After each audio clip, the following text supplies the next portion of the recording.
So the aldol reaction is an important one in our discussion of alpha carbon reactions. This aldol is ran in base, so the first thing we do is pluck an alpha hydrogen from our aldehyde. Do we have to draw out all the carbons and hydrogens? No, but I think it's helpful the first time you see an aldol at least. So we plucked an alpha hydrogen and made an enolate. This is an enolate. Remember, it's the carbanion version of the enolate. That enolate can attack lots of things. In an aldol, it's always going to attack a carbonyl. Well, this reaction has many carbonyls in solution. All of these that you started with, this is acetaldehyde, remember 2-carbon aldehyde, acetaldehyde. When you use a base like hydroxide, does hydroxide quantitatively deprotonate to make this enolate? No way. Acetaldehyde, some of it turns into enolate, but there's a lot of acetaldehyde left over that has not been converted to enolate. So your enolate attacks the carbonyl carbon of another acetaldehyde molecule. Lots of color coding on this one. Our original acetaldehyde is here in black. Our new bond here in red. And our acetaldehyde that got attacked here in blue. Hydroxide is the base you chose, so water may be your solvent. So we're going to use water as the proton source to protonate our O-. And we get this guy. This thing that I'm drawing now is officially an aldol product. An aldol is an aldehyde and an alcohol product. Aldol. Drawing it in the zigzaggy way without all the hydrogens and stuff shown, all the carbons and hydrogens shown. We've got this. A beta hydroxy aldehyde. Aldol. Aldehyde and alcohol in the same molecule. The next slide says, on occasion, aldols dehydrate. So I'm going to take our aldol product here, but I'm going to go back to the all carbon and hydrogen version. And I'm going to say, what if we cook it in hydroxide? The first thing that happens is you pluck an alpha hydrogen. The alpha hydrogen is more acidic than a typical alkane hydrogen. So you make a second enolate here. Still trying to keep my color coding consistent. Switching a lot of pens over here. So I have this, which is another enolate. And that enolate folds down and kicks out hydroxide. But wait, hydroxide is a terrible, horrible, no good, very bad leaving group. Well, usually that's true. But this whole thing is being cooked in hydroxide. So hydroxide's an okay leaving group at this stage. So I have my original acetaldehyde, a new pi bond, and then my blue acetaldehyde, I've lost the oxygen from it. I have a little bit more to say about the reaction overall, but before I get too far, this last step of dehydration in base, this last step makes an alkene. So maybe you would want to call it an elimination reaction, an E. But is it an E1? No, because E1 has to go through a carbocation. Is it E2? No, because E2 is concerted all in one step. Here, you take a hydrogen and make this, then you fold down and kick out. This reaction step is called E1CB, elimination unimolecular via the conjugate base. So your first step is acid base to make a conjugate base. That's this enol, a conjugate base. That conjugate base then folds down and kicks out your leaving group to do your elimination. E1CB. When you do an aldol in base, you do E1CB. So if we take a quick look overall, what has happened throughout the course of this reaction? Well, you lose a water molecule. You lose one H and nope. You lose a water molecule. You lose two H's and one O in the overall dehydration process. And the alpha carbon of your original carbonyl becomes connected to the carbon that was another carbonyl. You lose water and you connect this carbon to that carbon. This is often called the aldol condensation product. So on occasion, aldols dehydrate. The first one is an aldol addition, make a beta hydroxyaldehyde. The second bit is an aldol condensation. A condensation reaction is a reaction that loses a small molecule product. Water is the official molecule here that's lost. That's aldol. It's an important one. A couple of notes about aldol before we run through another example. The product is either a beta hydroxyaldehyde or an alpha beta unsaturated aldehyde. So the beta hydroxyaldehyde, that's the product of aldol addition. Alpha beta unsaturated, that's the product of aldol condensation. The reaction is reversible, so you could draw the condensation product breaking back down into two carbonyl compounds. Aldehydes are more reactive than ketones, so aldehydes are better at doing this type of reaction, but a ketone can do this type of reaction, and we will see some do it. We drew the mechanism as an aldol reaction with hydroxide as the base, so an enolate was the nucleophile that we saw. But if you ran this thing in acid, you can still get aldol to take place in acid. It's just that your nucleophile is an enol, and in acid, you always dehydrate via an E1 mechanism because carbocations are stable in acid. All right, let's do this fancy thing called a crossed aldol. All right, in this crossed aldol, we're going to do some color coding, but a little bit different color coding than we did previously.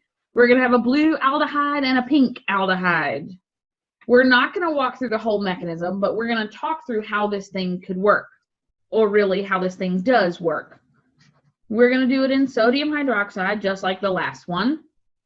Does this blue aldehyde have alpha hydrogens? Uh-huh. So can it become an enolate? Uh-huh. So we're going to get some blue enolate forming. Does the pink aldehyde have alpha hydrogens? Uh-huh. So can it form an enolate? Uh-huh. So we've got two different types of enolates, blue enolate and pink enolate. When you have a blue enolate, can it attack a blue aldehyde? Because is there plenty of blue aldehyde in solution? Yep. When you have a blue enolate, can it attack a pink aldehyde? Because there's plenty of pink aldehyde in solution? Uh-huh.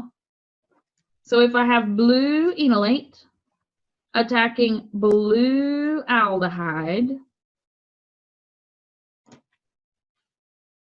I get that product. If I have blue enolate attacking pink aldehyde, I get this product as my beta hydroxyaldehydes. That's if blue is the enolate. What if pink is the enolate? Pink can attack pink to get me this product. Pink can attack blue to get me this product. So this crossed aldol creates four beta hydroxy ketones, four beta hydroxyaldehydes, because both of them had alpha hydrogens, so both of them can form enolates, and both of them can be attacked by an enolate. If I then consider dehydration of these four molecules, that blue on blue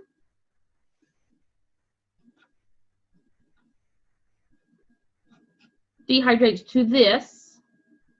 But wait, there's another thing that we didn't mention when we talked about aldol just a moment ago. Would you call this alkene E or Z? Oh, man. Aldol can create E and Z products upon dehydration. So our one blue on blue beta hydroxyaldehyde became 2 alpha beta unsaturated aldehydes. Oh man, isn't that painful? The blue on pink version looks like this.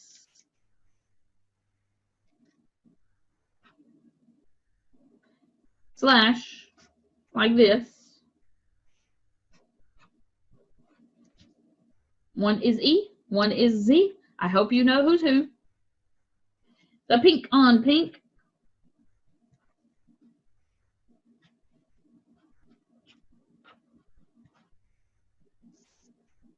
And the pink on blue.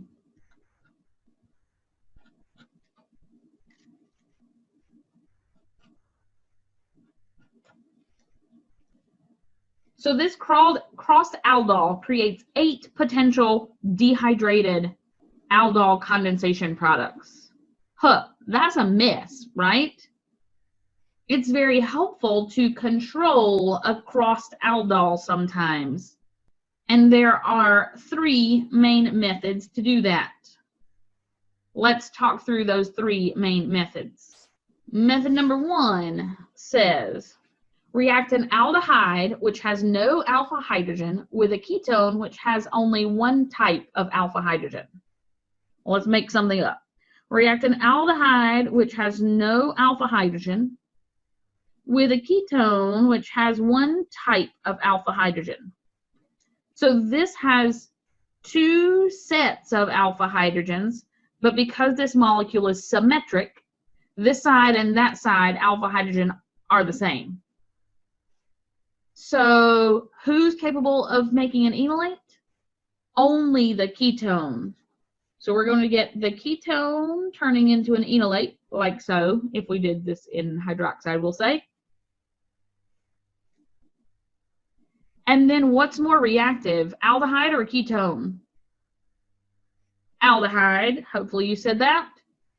Aldehyde is more reactive than ketone, so the aldehyde gets attacked. And we end up with this aldol addition product, which can then dehydrate to this aldol condensation product. That is an E or Z thing. An E and Z and aldols is commonly a thing, but we're going to kind of ignore that. This could be E and Z, but we've drawn it as only E. Method number 2 to help control a crossed aldol says, place an aldehyde with no alpha hydrogens. Okay, let's make it up. Aldehyde with no alpha hydrogens in base and slowly add an aldehyde that has alpha hydrogens.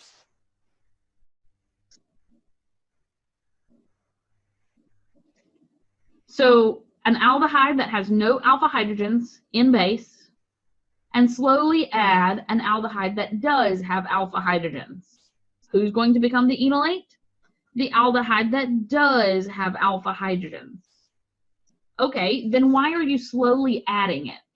Well, you're hoping or planning that there's never an appreciable amount of this aldehyde in solution.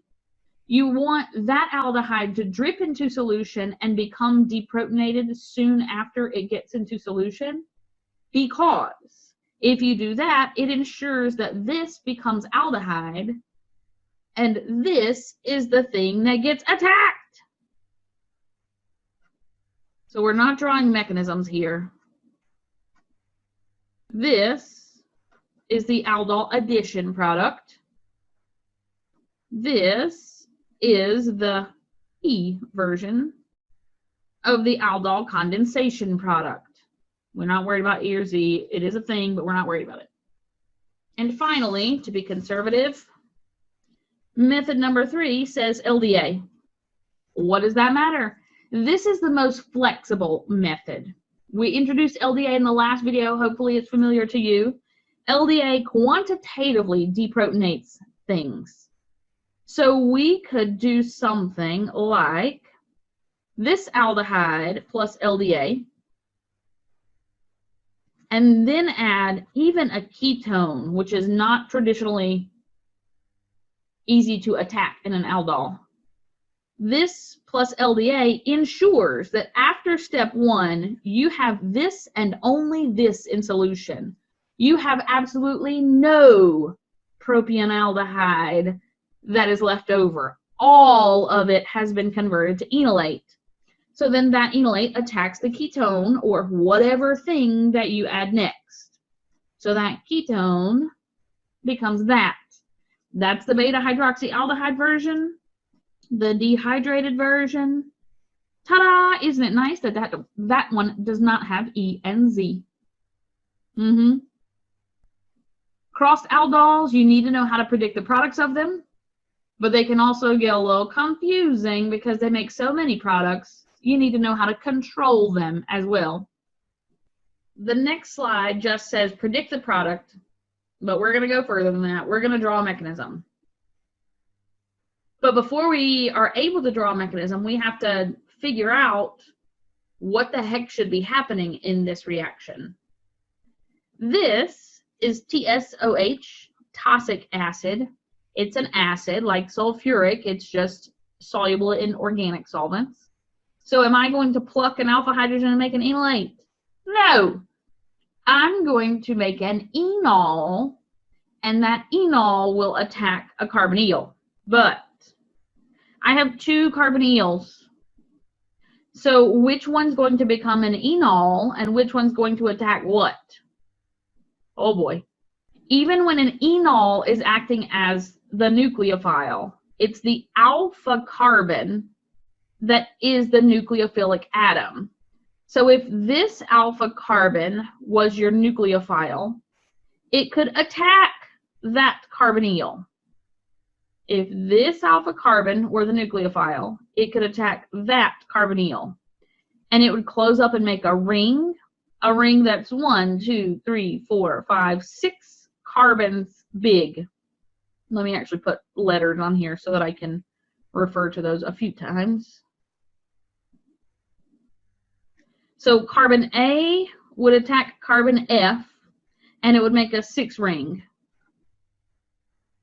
If carbon C were my nucleophilic carbon instead, carbon C could attack carbon F, and it would make a 4-membered ring.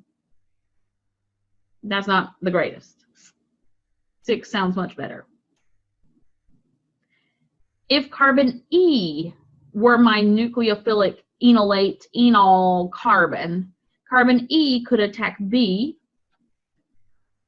and if that happened, we would get a 4-membered ring. I don't love it. Hopefully you neither.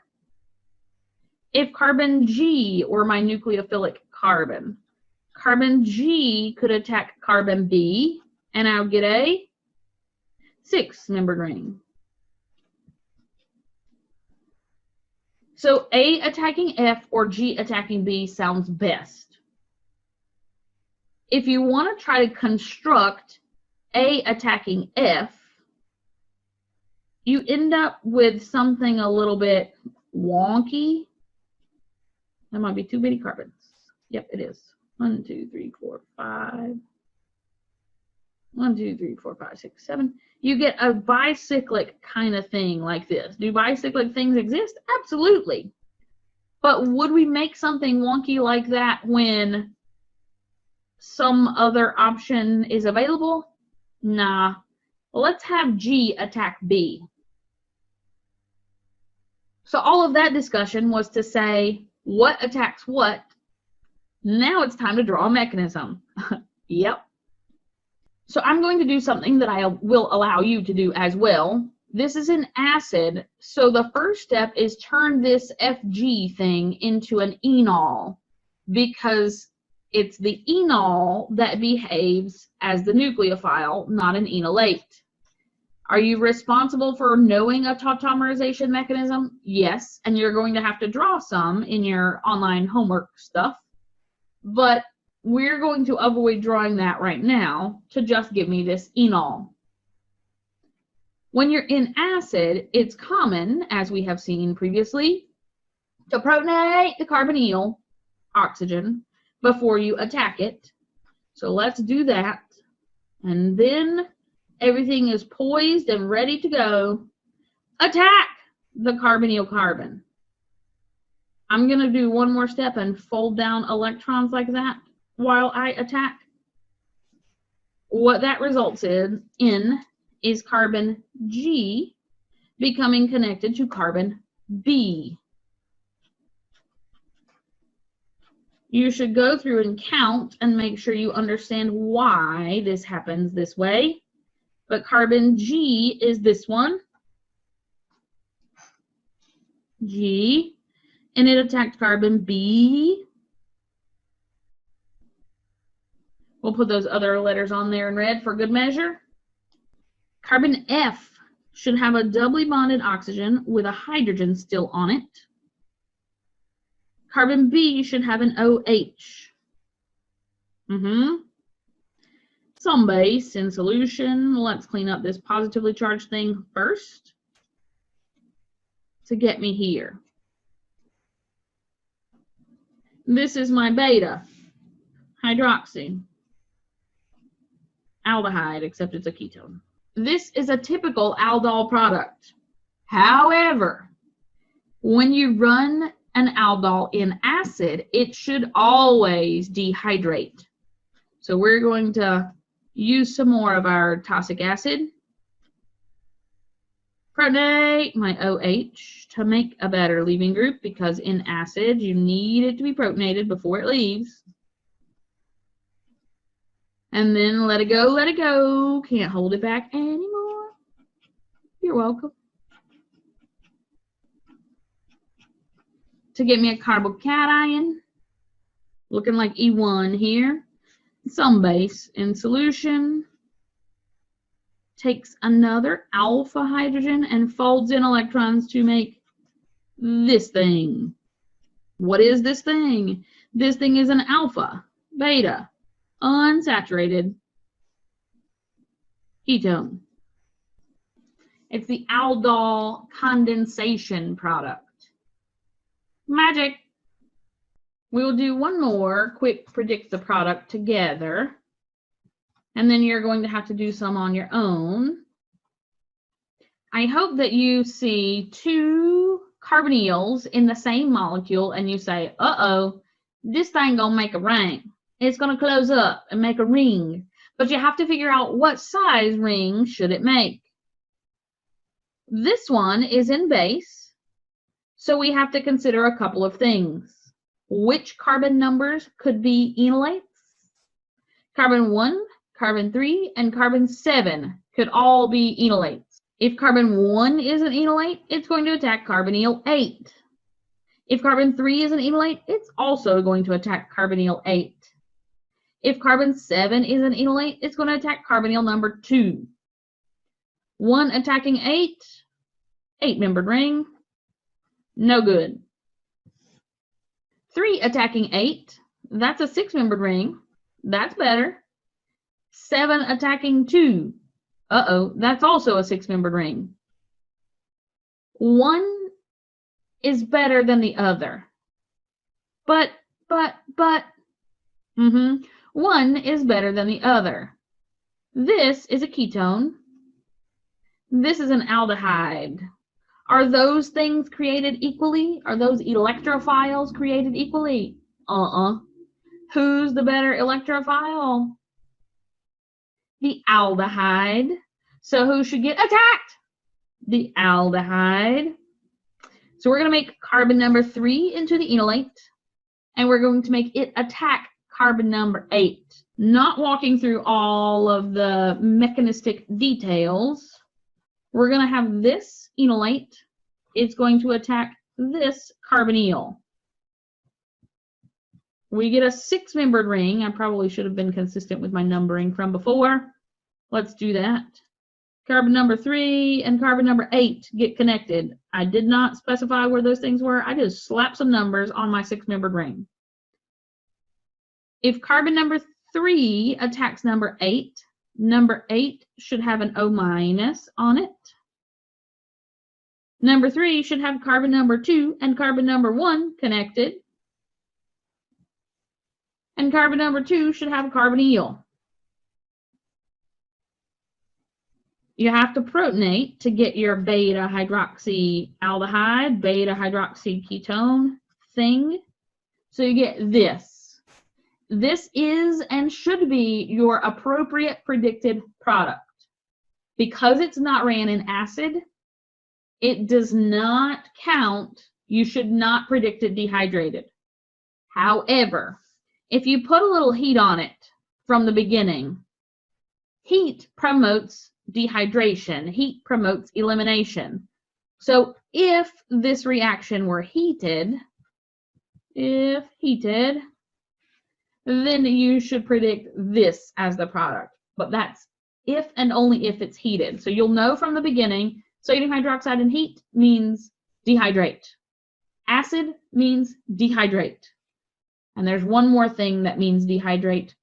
If you can make a super conjugated system, you should dehydrate. What is the official definition of super conjugated? You're probably going to need at least 6 pi electrons in the conjugated system in the end to promote dehydration. We'll see a lot of examples, so hopefully you'll figure out what I mean by that exactly. The 4 examples in the next couple of slides you should work on your own. You should predict the appropriate products and determine whether that should be the beta hydroxyaldehyde product or the alpha beta unsaturated product, as in, does it dehydrate or not? Good luck. So as you may imagine, aldols are common targets of synthesis. So if you're being told to synthesize something and you recognize that it's a beta hydroxyaldehyde or ketone, beta hydroxycarbonyl, you want to do an aldol.